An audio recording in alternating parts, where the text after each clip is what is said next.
Assalamualaikum warahmatollahi wabarakatuh. Saya perwakilan dari kelompok 4 akan mempresentasikan tentang hormon paratiroid, kalsitonin, dan obat-obat yang bekerja pada tulang. Nah, yang pertama itu ada prevalensi. Jadi, kita ambil sumber prevalensinya itu di kota Surabaya karena dari tahun 2011 sampai 2014. Nah, jumlah paling tinggi, paling banyak orang-orang yang mengalami osteoporosis di kota Surabaya itu terjadi pada tahun 2014, dan terendah itu ada di tahun 2011 dan 2013, yaitu sekitar 3.000 orang. Kalau yang paling tinggi tadi di 2014 itu sekitar 8.000 orang yang mengalami osteoporosis. Nah, selanjutnya di sini ada etiologi osteoporosis. Etiologi osteoporosis itu bisa dari riwayat keluarga yang pernah mengalami osteoporosis, atau bisa juga riwayat pernah mengalami patah tulang, ras kulit putih atau Asia, lanjut usia, jenis kelamin wanita, berat badan rendah atau kurus, kebiasaan merokok, kurang mengkonsumsi zat kapur sama vitamin D, terus suka meminum alkohol, minum minuman alkohol kayak gitu, terus penglihatannya juga kabur, jadi kurang jelas, rabun gitu penglihatannya. Terus kekurangannya aktivitas fisik juga itu bisa salah satu penyebabnya, sama kekurangan hormon estrogen. Nah, selanjutnya di sini ada patofisiologi osteoporosis. Patofisiologi osteoporosis ini berawal dari adanya massa puncak tulang yang rendah disertai adanya penurunan massa tulang. Nah, massa puncak tulang yang rendah ini diduga berkaitan dengan faktor genetik, sedangkan yang menyebabkan penurunan massa tulang adalah proses ketuaan. Nah, faktor lain seperti obat-obatan atau aktivitas fisik yang kurang, serta faktor genetik. Akibat massa puncak tulang yang rendah disertai adanya penurunan massa tulang ini dapat menyebabkan densitas tulang menurun, yang merupakan faktor resiko terjadinya fraktur. Yang harus kita perhatikan di penyakit osteoporosis ini yaitu postur tubuh membungkuk, berkurangnya tinggi badan, dan nyeri punggung akibat tulang belakangnya itu patah. Nah, selanjutnya di sini ada prevalensi hipoparatiroid. Prevalensi yang terjadi di Indonesia ini jarang sekali ditemukan. Kira-kira ada 100 kasus dalam setahun yang dapat diketahui. Nah, sedangkan ketika kita melihat ke negara maju seperti Amerika Serikat, nah, pada penyakit hipoparatiroid ini biasanya banyak sekali ditemukan. Nah, kurang lebih itu sekitar 1.000 kasus dalam setahunnya. Biasanya resiko terbesar itu dialami oleh wanita dibandingkan pria. Adapun etiologi hipoparatiroid, nah, bisa dilihat dari kondisi atau faktor yang diduga dapat memicu terjadinya hipoparatiroid ini. Di antaranya punya kelainan genetik, punya autoimun, penyakit autoimun, terus ada rendahnya kadar magnesium dalam darah, sama rangkaian pengobatan radioterapi kanker. Nah, selain dari beberapa pemicu tersebut, faktor tertentu juga membuat seseorang beresiko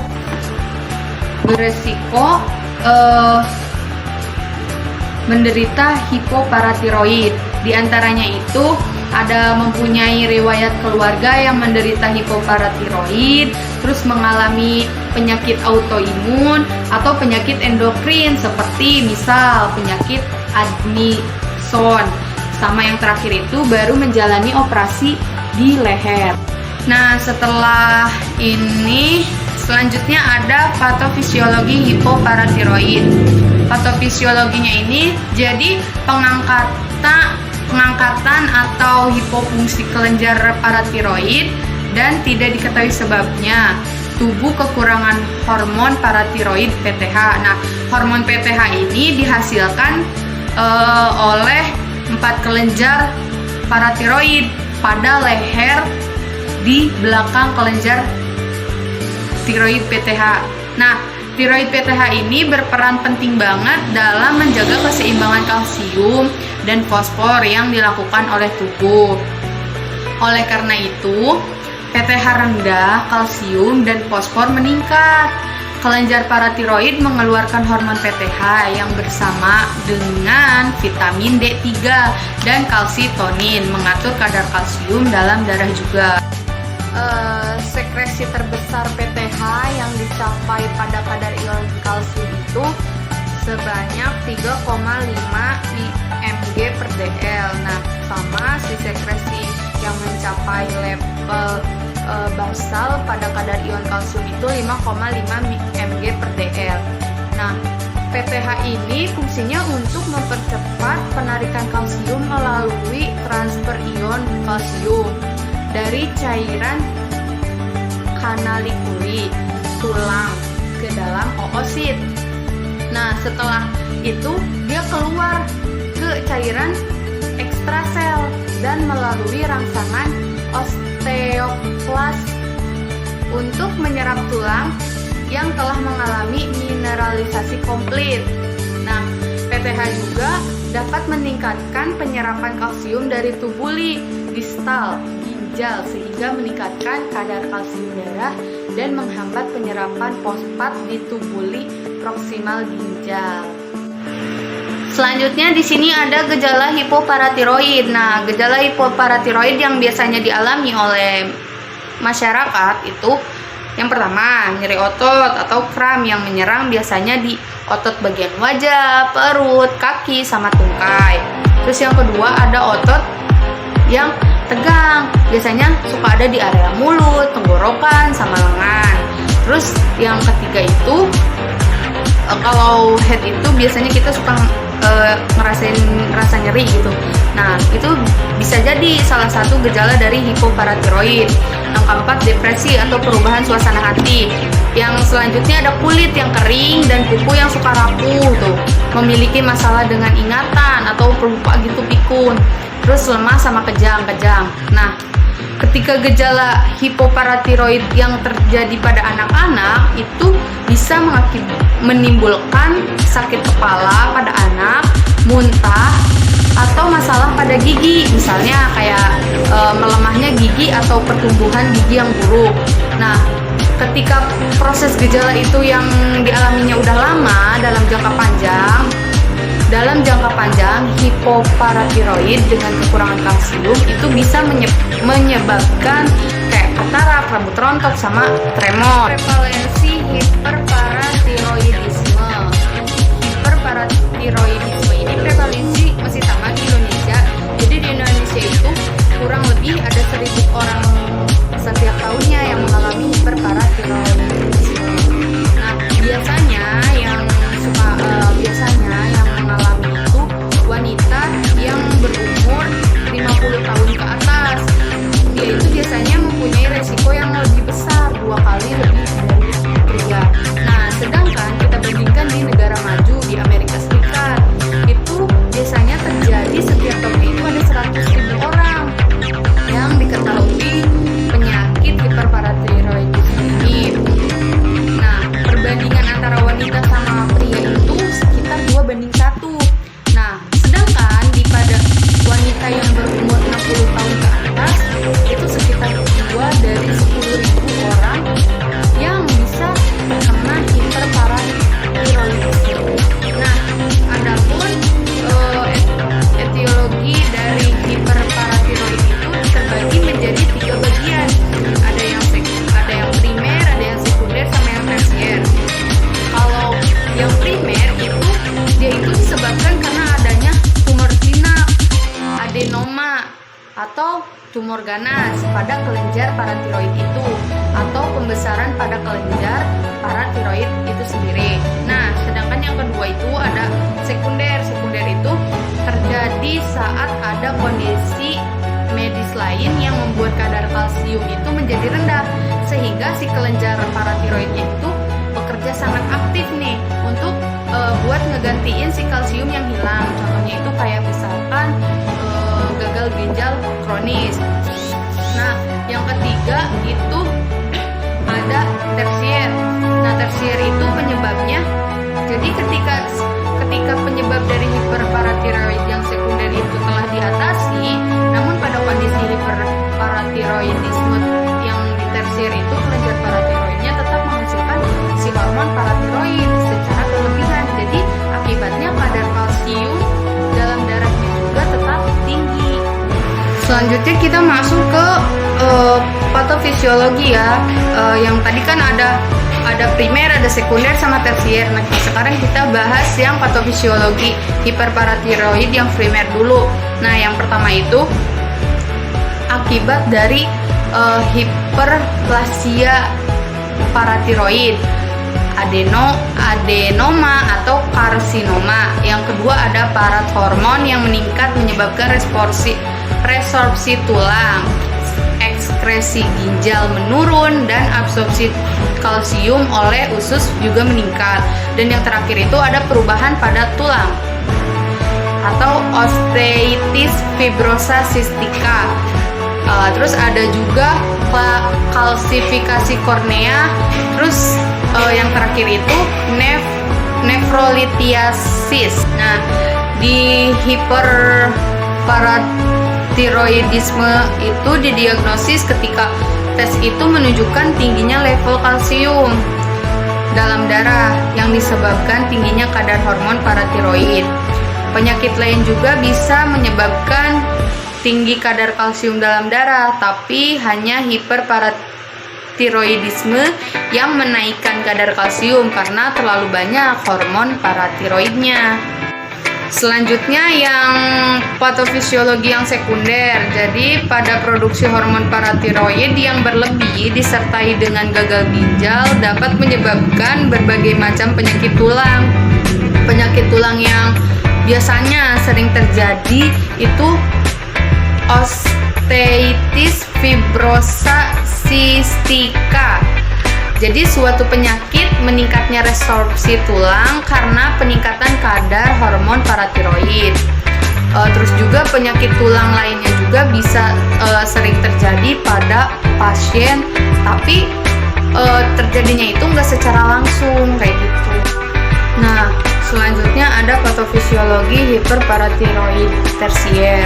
Jadi, hiperparatiroidisme tersier ini paling umum diamati pada pasien penderita hiperparatiroidisme sekunder yang kronis dan yang telah menjalani cangkok ginjal.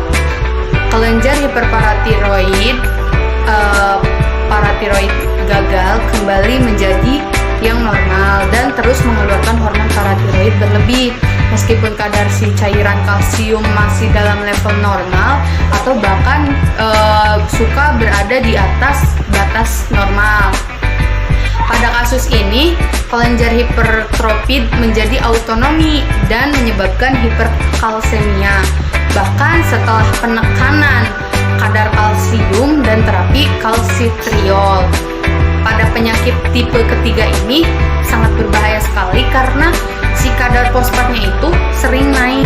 Terus ada hiperparatiroidisme. Nah, di sini tuh ada gejalanya. Gejalanya itu yang pertama suka kerasa nyeri pada tulang. Terus tulang juga menjadi rapuh dan rentan mengalami patah tulang, mual dan muntah serta menurunnya selera makan. Terus nyeri perut, sembelit atau konstipasi, banyak mengeluarkan urin, cepat haus, mudah lelah atau lemas, badan terasa tidak enak tanpa penyebab yang pasti, depresi, cepat lupa atau hilangnya konsentrasi. Ketika gejala yang tadi itu tidak segera diobati, maka keadaan kadar kalsium yang tinggi dalam darah itu bisa menimbulkan muntah-muntah, dehidrasi, cepat mengantuk, ototnya tegang, terus sama detak jantung tidak beraturan, Bisa juga yang terakhir terjadinya hipertensi. Selanjutnya ada terapi farmakologi. Untuk klasifikasi obatnya itu ada 4. Yang pertama ada suplemen vitamin D, yang kedua kalsitriol, yang ketiga kalsitonin, dan yang keempat itu bifosfonat. Yang pertama itu ada vitamin D dan kalsitriol. Untuk indikasinya itu digunakan pada osteoporosis pasca menopause dan juga osteoporosis andropause. Juga digunakan pada pasien dengan gagal ginjal kronis dan juga hiperparatiroid neuropati. Untuk efek sampingnya itu pada hiperkalsemia dia dapat memberikan keluhan rasa lemah dan juga sakit kepala. Untuk kontraindikasinya itu pasien dengan hiperkalsemia yang hipersensitif terhadap kalsitriol dan juga wanita menyusui. Untuk dosisnya, pada awalnya itu terapi dimulai dari dosis yang kecil terlebih dahulu, yaitu 2 kali 0,25 mikrogram. Selanjutnya ada suplemen vitamin D. Obatnya itu ada 2. Yang pertama itu vitamin D3 atau cholecalciferol dan vitamin D2 ergo calciferol. Untuk vitamin D3 itu bentuknya dari alam, dan untuk vitamin D2 itu dapat berasal dari tumbuhan. Mekanisme suplemen vitamin D pada tulang, vitamin D ini dapat merangsang bone turnover, dan vitamin ini juga dapat bersifat protektif terhadap apoptosis osteoblast. Nah, di otot, vitamin D ini dapat berperan untuk mempertahankan serat otot tipe 2 yang berfungsi untuk mempertahankan kekuatan otot tersebut. Untuk kalsitriol, mekanisme kerjanya yaitu kalsitriol ini bekerja melalui reseptor vitamin D atau RVD.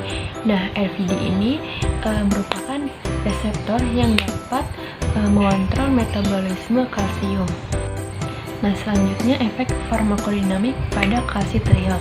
Nah, pada pemberian per oral ini, kalsitriol diabsorpsi dengan baik dan cepat. Dalam waktu 3-6 jam, kalsitriol ini sudah mencapai kadar puncak. Respon biologisnya sesuai dengan dosis yang diberikan. Hal ini juga dapat terlihat dari meningkatnya ekskresi kalsium di urin yang meningkat pada pemberian dosis 0,5 atau 1 mikrogram yang diberikan 2 kali sehari. Untuk golongan obat selanjutnya yaitu kalsitonin. Kalsitonin ini diindikasikan untuk hiperparatiroidisme, hiperkalsemia iodipatik, keracunan vitamin D, osteoporosis pada usia lanjut, dan juga penyakit Paget. Nah, untuk efek sampingnya itu dia bisa menimbulkan ruam kulit, mual, muntah, diare, flushing pada muka, dan malaise. Untuk dosisnya pada pasien hiperparatiroidisme itu diberikan 4 IU per kilogram berat badan setiap 12 jam. Untuk osteoporosis menopause itu diberikan 50 IU 3 kali per minggu. Nah, selanjutnya ini ada mekanisme kerja kalsitonin. Kalsitonin ini merupakan hormon polipeptida yang dihasilkan oleh sel parafolikuler C kelenjar paratiroid. Kalsitonin ini dapat merangsang pembentukan tulang oleh osteoblast. Nah, kalsitonin ini juga dapat mengurangi efek osteolisis hormon paratiroid, tetapi bukan merupakan antihormon paratiroid. Oleh karenanya, dia tidak menghambat aktivasi adenyl siklase tulang maupun ampilan CA2+ ke tulang yang diinduksi oleh hormon paratiroid. Kerja kalsitonin ini tidak dihambat oleh sintesis inhibitor RNA maupun protein. Namun, sebagian efek kalsitonin ini diperantarai oleh peningkatan CAMP di osteoblast. Selanjutnya ada efek farmakodinamik pada kalsitonin. Kalsitonin dapat diberikan secara parenteral atau intranasal. Nah, pada pemberian subkutan, kadar puncak plasmanya itu dapat dicapai dalam waktu 15-45 menit. Masa paruh plasma kalsitonin pada salmon sekitar 15 menit dan kalsitonin pada manusia itu sekitar 4 menit. Meski masa paruh plasmanya sangat singkat, tetapi aktivitas biologisnya itu berlangsung selama beberapa jam atau beberapa hari. Nah, metabolisme kalsitonin manusia dan salmon ini terjadi di ginjal. Golongan obat selanjutnya yaitu bisfosfonat. Nah, bisfosfonat ini diindikasikan untuk penyakit Paget, hiperkalsemia, terapi osteoporosis pasca menopause dan juga andropause. Untuk efek samping yang akan ditimbulkannya itu pada pemberian oral dapat menyebabkan heartburn, iritasi esofagus dan esofagitis, rasa sakit di abdomen, diare, sakit sendi, sakit kepala, dan adanya reaksi kulit. Untuk kontraindikasinya, hipersensitivitas. Pasien yang tidak dapat menegakkan tubuh lebih dari setengah jam, ulkus peptikum, gangguan fungsi ginjal, dengan clearance kreanin ini kurang dari 30 ml per menit. Untuk dosisnya, pada pasien hiperkalsemia ini, pamidronat 60 mg infus intravena, ibandronat 6 mg intravena. Untuk osteoporosis, alendronat 70 mg 1 kali seminggu, lisedronat 35 mg 1 kali seminggu, ibandronat 150 mg 1 kali sebulan, oral atau 3 mg intravena setiap 3 bulan. Nah, selanjutnya bisfosfonat. Bisfosfonat itu merupakan analog sintesis pirofosfat yang ikatan POP-nya itu berubah menjadi PCP. Obat ini dikenal sebagai obat antiresorpsi. Karena apa? Karena secara aktif dapat menghambat resorpsi tulang, menghambat kerja osteoklas, merangsang apoptosis osteoklas, dan juga menghambat apoptosis osteoblast. Contoh obatnya itu ada alendronat, ibandronat, lisedronat, dan juga zoledronic acid.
Terapi non-farmakologi hiperparatiroidisme itu menjaga asupan vitamin D dan asupan kalsium dalam diet dan mengatur pola makanan sehari-hari. Untuk terapi non-farmakologi hipoparatiroidisme itu mengatur pola makan yang kaya kalsium dan juga rendah fosfat. Contohnya itu sayuran berdaun hijau dan sereal. Terus juga tolong kurangi konsumsi daging merah, ayam, nasi, biji-bijian, makanan dari olahan susu, dan juga minuman bersoda.